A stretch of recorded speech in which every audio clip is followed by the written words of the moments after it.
张扬，字志书，是云中郡云中县人。东汉的云中县位于今天的山西省原平县西南。他凭借武艺和勇猛，在并州任职，担任武猛从事的官职。中平元年，公元184年，黄巾之乱爆发，天下大乱。此后，各地大小起义此起彼伏，不断动摇着汉帝国的根基。黄巾军的巨大影响力让汉灵帝意识到必须牢牢掌握一支强大的中央军队。于是，在中平5年，公元188年，汉灵帝设立了西元8校尉，任命皇帝自己的亲信宦官蹇硕为上军校尉，袁绍为中军校尉，鲍洪为下军校尉，曹操为典军校尉，赵荣为驻军左校尉，冯方为驻军右校尉，夏穆为左校尉，而淳于琼则为右校尉。西元军不是一个平等的军事委员会，而是这8名校尉全部由上军校尉蹇硕统领，是一个高度集权的军事体系。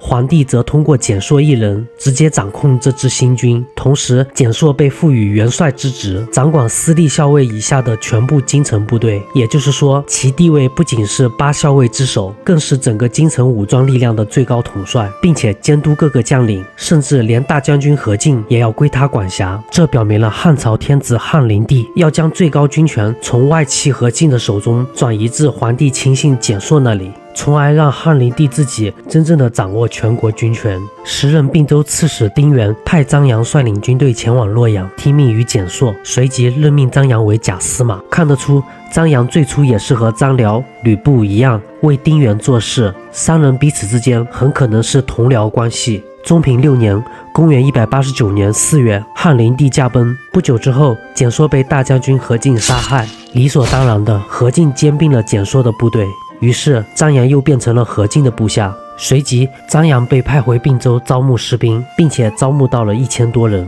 但是张扬并没有返回京城，而是留在了上党军，为朝廷攻打当地的一些叛乱武装势力。同年8月，何进被宦官所杀，洛阳皇宫立刻陷入一片血海。宦官集团被袁绍为代表的士人集团全部诛杀，而西凉军阀董卓进入京城后，立刻废了汉少帝，另立了陈留王刘协为天子，并且把持朝政，杀害忠良，拉开了东汉乱世的序幕。而张扬则在外默默发展自己，没有卷入中央的政变。他先是转头率领其部队在湖关攻打上党郡太守，虽没能攻下，但随后转而攻略其他各县，期间不断收编和吸纳各路人马，使得张扬部队的人数很快发展到了几千人，这是他成为独立势力的开端。初平元年，公元190年，以袁绍为首的各地方豪强势力组成讨董联军，在山东起兵，声势浩大，兵锋直指洛阳，天下士人响应。袁绍进军到河内郡，张扬便与袁绍联合，因此也成为了反董联盟的成员之一。之后，张扬又和匈奴的于弗罗单于一起驻军在漳水一带，但是不知出于什么原因，也许是看到汉王朝气数已尽，又或许是看到地方诸侯各自拥兵自重，于弗罗单于改变了反对董卓的立场，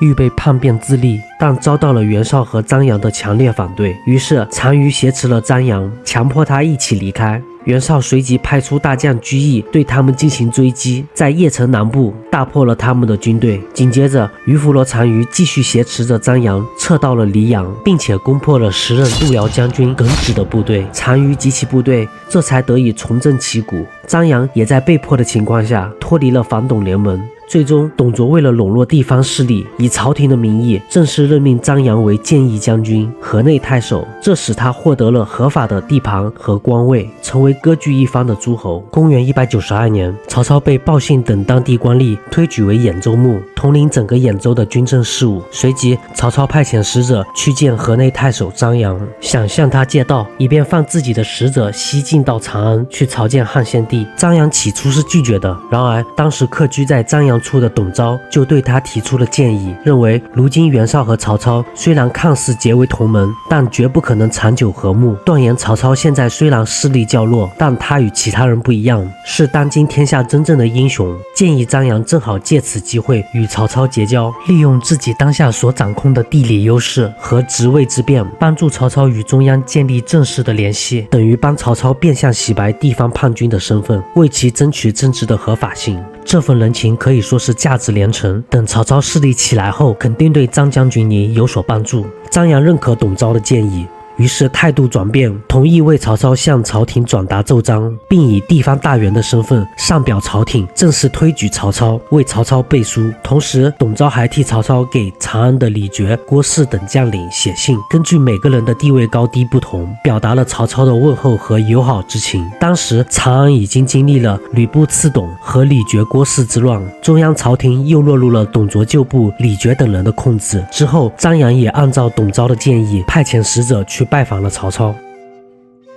另一方面，在李傕郭汜之乱中败退的吕布，先是投靠了袁术，但是吕布放纵部下士兵抢劫掠夺，军纪混乱，袁术对此深感忧虑和不满。吕布也感到处境愈发不安稳，于是便离开了袁术，去投靠了河内太守张扬。当时李傕等人悬赏重金要捉拿吕布，张扬手下的将领们都打算对吕布下手。吕布心中恐惧，便对张扬说：“我和你是同乡，都是并州人，如果他们现在杀了我，功劳也未必能有多大，不如将我活着卖给李傕，你便可以得到爵位的赏赐和他们的恩宠。”张扬被吕布的说辞所打动，保证了吕布的活命。不久之后，吕布又再次出逃，投奔了北方袁绍，并为袁绍在长山郡击溃叛军张燕的部队。但是吕布居功自傲，引来袁绍的猜忌和暗杀，迫不得已，吕布又再次投奔张扬。张扬也第二次接纳了吕布。在吕布返回张扬军营的途中，途经了陈留郡，陈留太守张邈派使者迎接了他，并且招待得非常周到。临别时更是互相起誓，结下深厚的情谊。吕布与张邈的这次会晤，为不久之后的兖州事变埋下了伏笔。回头看长安这边，长安沦陷之后的日子里，几个主要将领李傕、郭汜、樊稠等人各自为营，互相之间猜忌越来越深，最终在公元195年演变成实质的军事冲突，直接在长安城内兵戎相见，互相厮杀。先是李傕在宴会上趁樊稠醉酒之际，将他刺死于座位之上，这更加深了郭汜对李傕的怀疑。双方都调动自己的军队，在长安城中互相攻打。战斗之激烈，以至于发展到在皇帝的宫殿前交战。战斗中，双方所发出的弓箭，甚至落在了天子所居住建筑的围帘之中。汉献帝人身安全毫无保障，作为皇帝的威严荡然无存。长安城内的冲突一连持续了几个月，死亡的人数以万计，整个城内变成了人间炼狱。宫殿、官府、百姓的房屋几乎被战火焚烧殆尽，皇宫中的财物被士兵洗劫一空。宫女们被军阀部队肆意凌辱和抢夺，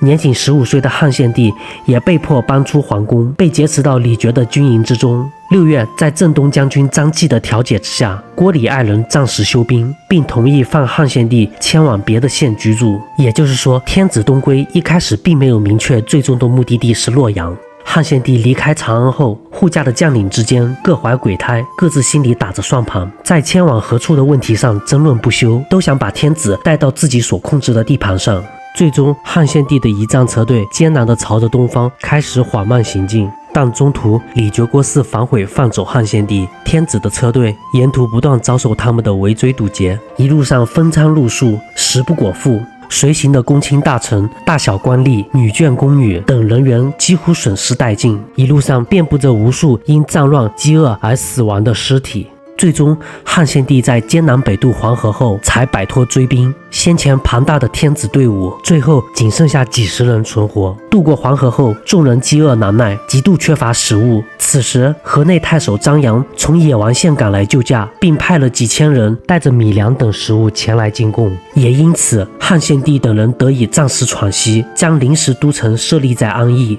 张扬也因为救驾有功，被封为了安国将军，并且给予假节、开府的特权。然而此时，护驾的将领们对未来的走向又产生了严重的分歧。董承和张扬主张护送天子返回旧都洛阳，然而将军杨凤和李悦却不愿意返回洛阳，希望把汉献帝留在安邑，以便于他们自己掌控天子，把个人利益最大化。见各位将领不听自己提出的意见，于是张扬暂时返回了自己的根据地野王县，而留在汉献帝身边的这群将领，在之后的一次商议中，尚书上官鸿提出了还是应该还都洛阳的建议，但是将军李悦坚持反对还洛，竟动手斩杀了上官鸿。因为这个事件，各位将领之间的矛盾激化，彻底对立，互相之间充满了猜疑和背叛之心，也直接导致了董承出逃投奔张扬。见董承前来，于是张扬就让董承先行返回洛阳，修缮和整理皇宫。建安元年，公元196年夏5月，汉献帝派遣使者前往杨凤、李悦、韩显的军中，表达想前往洛阳的意愿，并请求他们护送自己。见汉献帝主动提出还都洛阳的意愿，杨凤等人也就不再坚持，接受了诏命。